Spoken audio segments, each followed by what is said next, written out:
Akar permasalahan, siswa merasa kesulitan dalam mencerna pembelajaran yang sifatnya sudah arkaik atau buhun.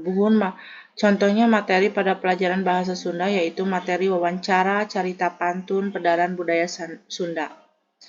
Alternatif solusi yang bisa dicari untuk memecahkan masalah ini yaitu 1.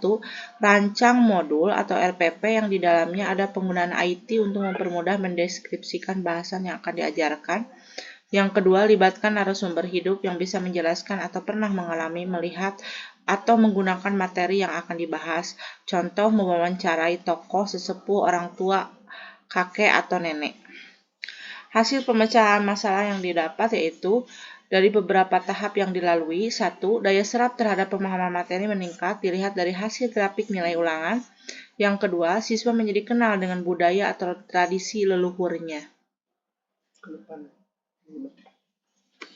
Sumber rujukan yaitu siswa-siswi kelas 11 dan 12 di YouTube.